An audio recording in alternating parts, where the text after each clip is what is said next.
India versus England टी20 world cup semifinal. और ये लगातार तीसरी बार है कि इंडिया और इंग्लैंड की टीमें टी20 वर्ल्ड कप के सेमीफाइनल में आमने सामने होंगी। क्या रहने वाला है इस मैच का नतीजा, किसका पलड़ा है भारी, दोनों टीमों का कंपैरिजन करेंगे, डिटेल एनालिसिस करेंगे, गेंदबाजी बल्लेबाजी सबकी बात करेंगे। सबसे पहले टॉस के साथ शुरुआत करते हैं क्योंकि टॉस बड़ा इंपॉर्टेंट रहता है। मुंबई के इस मैदान में चेजिंग जनरली ईजी रहती है, लेकिन इस टी20 वर्ल्ड कप में अगर आप देखें तो 7 मैचेस हुए हैं। 7 में 3 मैचेस पहले वाले जो थे जहां पर टोटल डिफेंड हो गए, फिर उसके बाद चेज हो गए।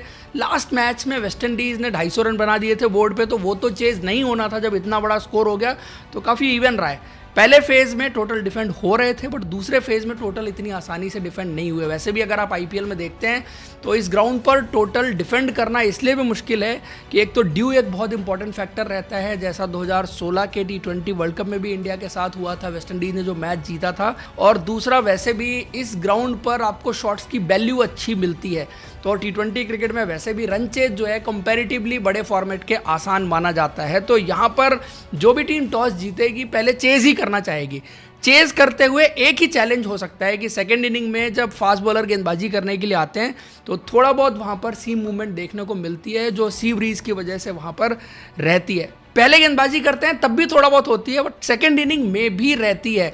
और वो एक फेज़ होता है जब आप टोटल डिफेंड कर रहे होते हैं, या तो उस फेज़ में आप 2-3-4 विकेट गिरा लें सामने वाली टीम के, तो सामने वाली टीम को आप टोटल चेज करने से रोक सकते हैं। लेकिन अगर वहाँ पर डैमेज कम हुआ तो टीमें विकेट्स होल्ड ऑन करके लास्ट में जाके ड्यू का फ़ायदा उठाते हुए भी बड़े टोटल चेज डाउन कर सकती हैं। तो इसीलिए टॉस बहुत इंपॉर्टेंट रहेगा। लेकिन इंडियन टीम के साथ इस बार एक चीज़ अच्छी है कि जो हमारी पहले की इंडियन टीम रहती थी इससे पहले, वो पहले बल्लेबाजी करते हुए कतराती थी और उनसे ये रहता था कि वो पार स्कोर से 10-20 रन कम बनाते थे या पार स्कोर ही बनाते थे। लेकिन इस टीम ने पिछले 1.5 साल में जिस तरह से क्रिकेट खेली है, तो ये अगर पहले बल्लेबाजी करने आए और अच्छा स्टार्ट मिल जाए तो ये टीम 250 बनाती है, वो इसने दिखाया। और यहाँ पर अगर 220 प्लस बना दिया तो मैच विनिंग स्कोर हो सकता है। चेजिंग जैसे कि बाकी सभी टीमों के लिए वैसे ही चेजिंग रहने वाली है। उसके बाद अब अगर इंग्लैंड की गेंदबाजी की बात करें, कौन से गेंदबाज थ्रेट हो सकते हैं, सबसे पहला नाम जोफ्रा आर्चर का रहेगा। और उनका मैचअप जो संजू सैमसन के खिलाफ है, पिछली सीरीज में उन्होंने शॉर्ट पिच बॉल पे संजू सैमसन को काफ़ी परेशान किया था और उसी की वजह से संजू सैमसन ने अपना थोड़ी सी टेक्निक चेंज की, बैकफुट प्रेस जो है वो काफ़ी ज़्यादा लेके आए हैं, जिसकी वजह से उनका थोड़ा सा फ्रंट फुट पर आउटसाइड एज इनसाइड एज दोनों अर्ली ऑन एक्सपोज होते हैं, जो कई बार आपने देखा न्यूजीलैंड की सीरीज में भी हुआ। और यहाँ पर भी इवन जो 97 रन की पारी भी उन्होंने खेली, वहाँ पर भी शुरुआत में इनसाइड एजेस लगे थे जो प्लेड ऑन नहीं हुए, तो थोड़ा लकी रहे। लेकिन ये मैचअप जो है वो जोफ्रा आर्चर खेलने की कोशिश करेंगे और जोफ्रा आर्चर कम से कम नई गेंद से थोड़ा बहुत अगर सी मूवमेंट मिलती है तो बहुत थ्रेटनिंग हो सकते हैं। तो उनके खिलाफ मुझे लगता है स्पेशली केयरफुल रहना पड़ेगा संजू सैमसन को विद द न्यू बॉल, क्योंकि वो बाउंसर से भी सरप्राइज कर सकते हैं और नई बॉल आगे उनके तेज भी है कि जब वो आगे करते हैं गेंद तो आगे वाला गेंद तेज भी है और पड़ के अंदर की तरफ भी आता है। हालांकि रीसेंट फॉर्म उनकी बहुत अच्छी नहीं रही है, बहुत पिटाई हुई है, और स्पेशली बाद में जब गेंदबाजी करने के लिए आते हैं तो हर प्लेयर कोई भी किसी टीम का रहा है, उनकी तुड़ाई बहुत हुई है। लेकिन चूंकि क्वालिटी गेंदबाज है और बड़े दिन पर डिलीवर कर सकता है, करने की काबिलियत रखता है, that's why I am saying कि जोफ्रा आर्चर जो है वो एक थ्रेट हो सकते हैं। दूसरा Adil Rashid, he is a genuine wicket taker और मिडिल ओवर्स में वो विकेट निकालते हैं। और इंडिया के लिए प्रॉब्लम क्या है कि इस टी20 वर्ल्ड कप में मिडिल ओवर्स में स्पिनर्स के खिलाफ इंडियन बैटिंग का स्ट्राइक रेट जो है वो सिर्फ और सिर्फ 110 का है। इंडिया ने स्पिनर्स को उस तरह से टेक ऑन नहीं किया और स्पेशली राशिद के खिलाफ इंडियन बैट्समैन पहले भी स्ट्रगल करते रहे। तो इंडिया को थोड़ा सा यहाँ पर चेंज करना पड़ेगा अपनी बैटिंग अप्रोच में कि स्पिन को सेटल इन नहीं होने देना है। स्पेशली इस ग्राउंड में स्पिनर्स के लिए ज़्यादा स्कोप नहीं होता है, अच्छा बाउंस है और स्पिनर्स के खिलाफ बड़े शॉट आप आसानी से लगा सकते हैं। तो उसमें क्या शिवम दुबे को थोड़ा ऊपर लेके आया जा सकता है, क्योंकि उनकी रेपुटेशन है, एक लेग स्पिनर गेंदबाजी कर रहा होगा तो उनके लिए ज़्यादा आसान बनेगा छक्के लगाना। हालांकि राशिद गुगली भी डालते हैं, बट शिवम दुबे की चूंकि रीच अच्छी है ना, तो पिच ऑफ द बॉल बड़ी आसानी से पहुंच जाते हैं। और सूर्य कुमार यादव, जिनका खुद का स्ट्राइक रेट इस टी20 वर्ल्ड कप में क्वेश्चनेबल रहा है क्योंकि उन्होंने डिफरेंट रोल भी खेले हैं, but I think at least against spinner उनको ज़्यादा चांसेस लेने पड़ेंगे। अगर इंडियन टीम को जो अपना मिडिल ओवर्स में स्पिनर्स के खिलाफ स्ट्राइक रेट बेटर करना है तो वो एक चीज रहेगी। देन बिल जैक्स जैसे गेंदबाज को सेटल इन नहीं होने देना है। श्रीलंका में गेंदबाजी कर रहे थे तो वहां पर थोड़ा असिस्टेंट था स्पिनर्स के लिए और उसकी वजह से उनको परचेज मिल रहा था, ग्रिप मिल रही थी। लेकिन वानखेड़े में गेंदबाजी कर लेंगे ये मुझे थोड़ा मुश्किल लगता है। लेकिन इंडियन बल्लेबाजों को कोई भरोसा नहीं है, ऐसे गेंदबाज को विकेट ज्यादा दे देते हैं जो किसी क्वालिटी क्लास का नहीं होता है। तो बिल जैक्स को इंडियन टीम को थोड़ा सा अटैकिंग मोड में खेलना पड़ेगा, उनको अर्ली ऑन अंडर प्रेशर डालना पड़ेगा ताकि वो गलतियां ज्यादा करें। और चूंकि वो पार्ट टाइमर हैं तो पार्ट टाइमर के खिलाफ थोड़ा ये भी होता है कि अगर आप स्ट्राइक रोटेट भी करते रहे ना तो इम्पेशेंस गेंदबाज होता है, कभी ना कभी ओवर ट्राई करेगा, गलती करेगा, आपको चौके वाली बॉल दे देगा। और अगर आप रोटेशन ऑफ स्ट्राइक अच्छा करते रहे, बीच में आपको चौका आ जाए तो 8 9 10 रन निकालना कोई बड़ी बात नहीं है। और इस तरह की गलती पार्ट टाइमर्स करते हैं। सैम करन तो एज यूजुअल जैसे गेंदबाजी करते हैं, नई गेंद थोड़ा बहुत स्विंग करा सकते हैं। और ये वर्ल्ड कप कोई बहुत अच्छा नहीं जा रहा, बट एक ओवर उन्होंने बहुत अच्छा डाला था अपनी टीम के लिए जब उनकी टीम को जरूरत थी। जेमी ओवर्टन की वापसी होगी मुझे लगता है, क्योंकि श्रीलंका में उनको फास्ट बॉलर उतने चाहिए नहीं थे लेकिन अब चाहिए होंगे। लियाम डॉसन को खिलाने का चांस मुझे बहुत कम लग रहा है। इंडियन टीम में जितने लेफ्ट हैंडर हैं मुझे नहीं लगता कि लियाम डॉसन खेलेंगे। वो रेहान अहमद के साथ ही जाएंगे क्योंकि पिछला मैच रेहान अहमद ने जिताया भी है, लेग स्पिन गेंदबाजी भी कर सकते हैं। बाकी फास्ट बॉलिंग में आई थिंक इंग्लैंड ज़्यादा चेंजेस नहीं रहेंगे। हिट द डेक गेंदबाजों में अगर देखो तो जॉस टंग है, लुक वुड हैं, 2 ऑप्शन उनके पास हैं। बट जेमी ओवर्टन, उसके अलावा जोफ्रा आर्चर, सैम करन, ये 3 फास्ट बॉलर हो गए। उसके बाद स्पिन डिपार्टमेंट में देखो आदिल रशीद और रेहान अहमद 2 हो गए और एक और फास्ट बॉलर शायद इंग्लैंड की टीम ऐड करे।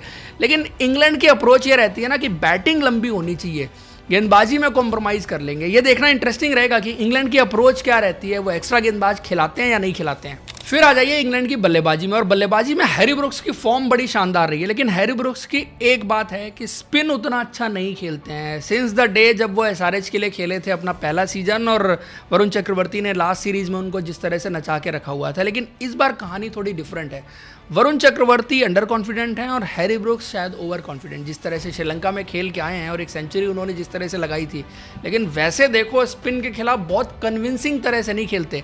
कदमों का इस्तेमाल करते हैं, कूदते हैं, वो सब चीज़ें ठीक हैं, बट वरुण चक्रवर्ती के पास भी जिस तरह का वेरिएशन है और साइकोलॉजिकल एज वरुण चक्रवर्ती के पास रहेगा। तो पहली चीज़ तो मुझे लगता है कि ये है। दूसरी चीज़, अगर जल्दी आते हैं, क्योंकि वो भी स्पिन के खिलाफ, स्पेशली इंडियन स्पिन के खिलाफ लेट बल्लेबाजी करने के लिए नहीं आएगा।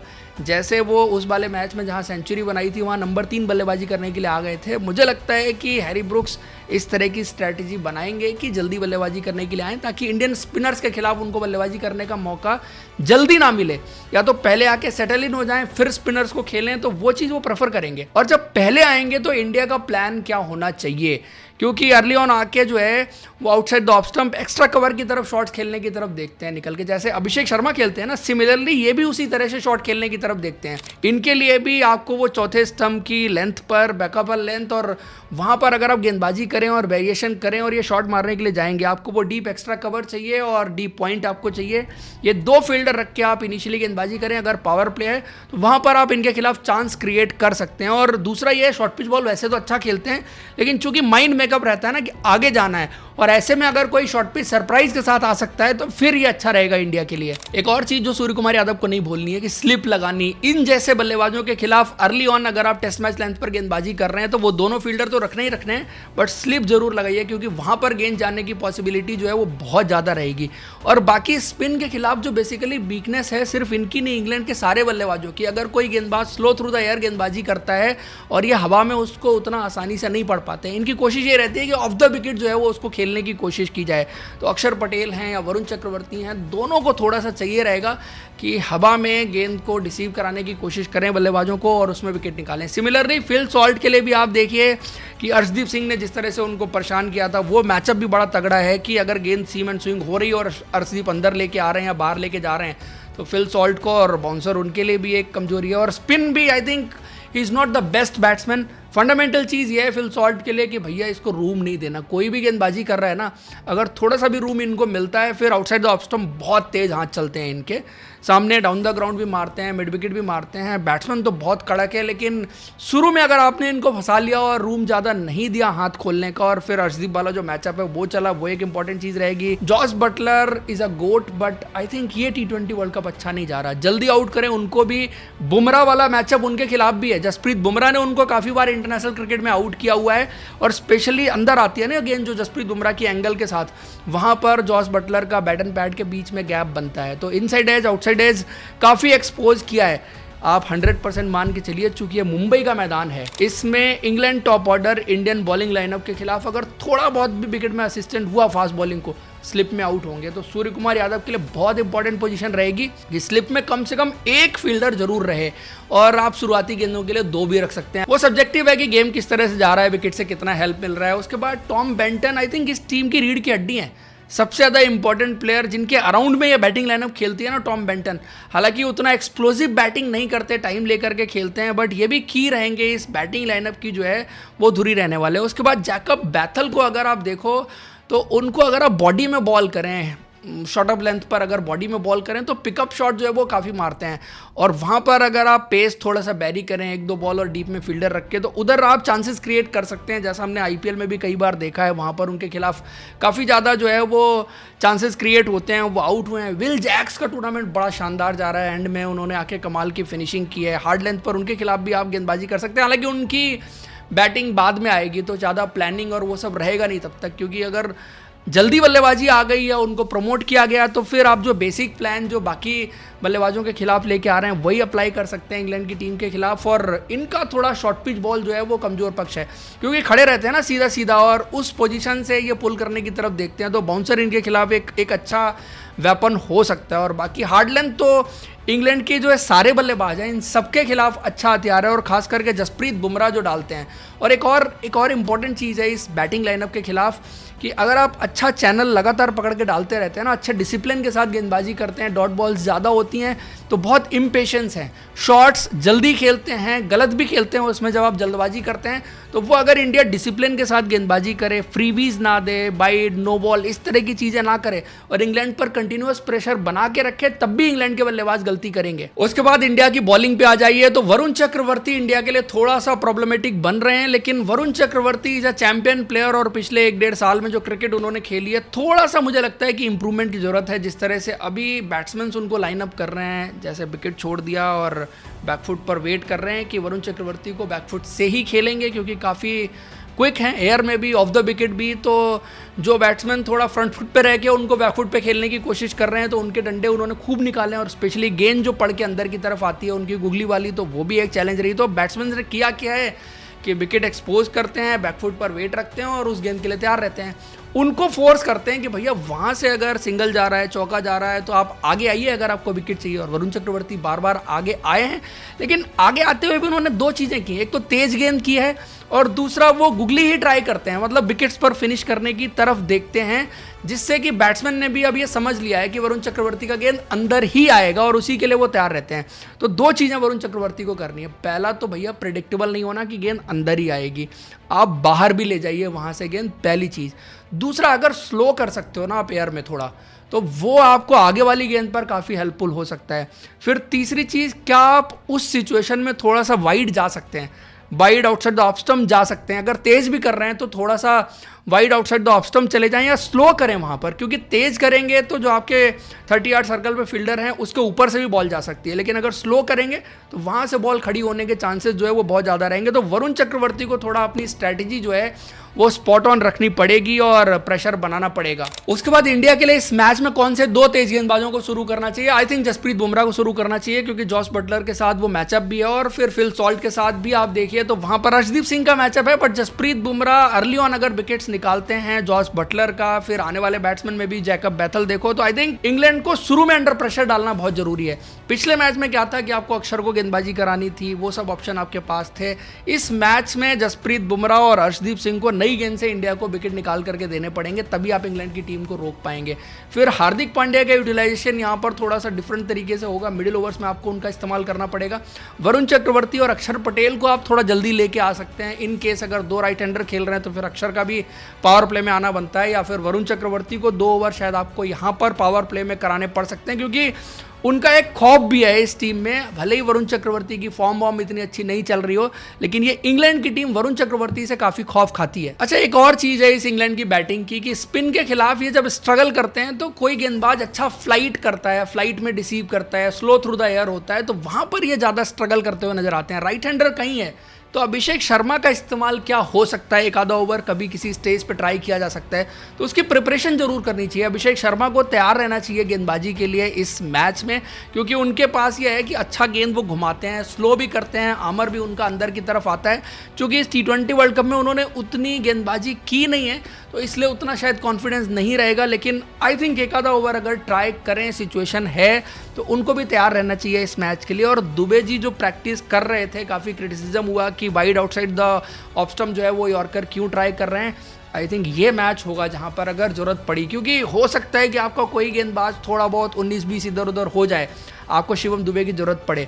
तो जो स्ट्रेटजी आप दुबे जी की पहले देख रहे थे कि wide outside the off stump गेंदबाजी कर रहे हैं, यॉर्कर मार रहे हैं, वहाँ पर उस लाइन पर आप यॉर्कर के साथ साथ थोड़ा सा चेंज ऑफ पेस, वेरिएशंस वाली गेंदबाजी भी कर सकते हैं। क्योंकि ये बैट्समैन ऐसे हैं ना इंग्लैंड के, इनको अगर पेस नहीं मिलती ना तो ये काफ़ी स्ट्रगल करते हैं। शॉट्स मेकिंग इनकी जो है वो थोड़ी सी मुश्किल हो जाती है, और फिर अगर इनसे थोड़ा आर्क से इनके गेंद दूर रहे, और ये विकेट ऐसा है जहाँ पर ये लाइन काम कर सकती है। पिछले विकेट जहाँ अहमदाबाद में उनकी तोड़ाई हो रही थी, वो विकेट ऐसा था कि इनटू द विकेट बॉल करनी थी और वो गलत जगह पे बॉल कर रहे थे। अक्षर, अर्शदीप, उनका मैचअप तो है ही है।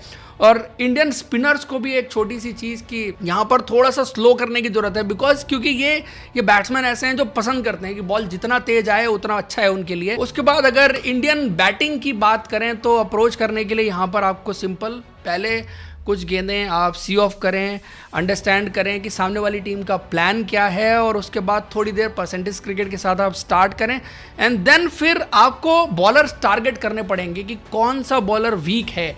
इस इंग्लैंड की टीम में कई सारे वीक लिंक हैं, क्योंकि इंग्लैंड खेलेगी अच्छी बैटिंग डेप्थ के साथ। मुझे नहीं लगता है कि इंग्लैंड एक्स्ट्रा बॉलर खिलाएगी अपनी टीम में, और वहाँ पर आप जो वीक लिंक हैं उन पर अगर प्रेशर डालते रहेंगे तो मेन गेंदबाजों के ऊपर भी प्रेशर पड़ता रहेगा। अभिषेक शर्मा के रन नहीं बन रहे, मैं उनको तो यही कहूँगा कि क्रिकेट आपकी बड़ी सिंपल है, see the ball, hit the ball, just अच्छा शेप मेंटेन करके रखने की जरूरत है, और आपको ओवर हिट नहीं करना। क्योंकि जो अभिषेक शर्मा कर रहे हैं अभी इस T20 वर्ल्ड कप में, आपने देखा है कि काफ़ी ज़्यादा ताकत से बल्ला घुमाने की कोशिश भी की। जैसे पिछले मैच का भी उनका डिसमिसल जिस तरह का था, अगर अच्छे शेप में रह के उसी शॉट को खेला होता तो शायद वो स्टैंड में जाके गेंद गिरने वाली थी। तो उनके लिए संजू सैमसन का जो मैंने बताया ही कि जोफ्रा आर्चर के खिलाफ मैचअप रहने वाला है। ईशान किशन के खिलाफ शायद प्लानिंग थोड़ी ये हो सकती है कि अगर ईशान की आर्क से गेंद दूर रखा जाए और आउटसाइड ऑफ स्टंप भी उनको भी खेलने पर मजबूर किया जाए तो रन तो रोके जा सकते हैं शायद ईशान किशन के थोड़ी देर तक।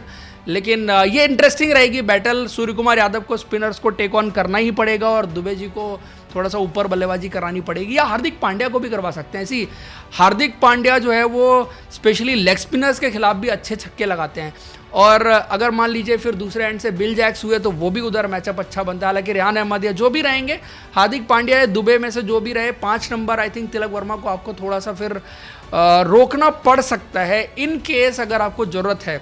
लेकिन तिलक को अगर आप रोकेंगे तो फिर ज़्यादा नीचे बल्लेबाजी कराना चाहेंगे, वो इंडिया के लिए थोड़ा सा कैलकुलेट करने वाली चीज़ रहेगी। बट पॉइंट इज़ कि स्पिनर्स को खाली नहीं जाने देना है, जो हमने अभी तक इस T20 वर्ल्ड कप में जाने दिया है, सिर्फ 110 का स्ट्राइक रेट। तो दोस्तों ये है India versus England T20 world cup का प्रीव्यू। आपको क्या लगता है कौन सी टीम का पलड़ा भारी है, कौन सा प्लेयर इस मैच में इंडिया को जीत दिलाने वाला है? कमेंट करके बताइए। वीडियो और इन्फॉर्मेशन अच्छी लगी है तो लाइक और हमारे चैनल को सब्सक्राइब जरूर करें। Thank you, see you in next video.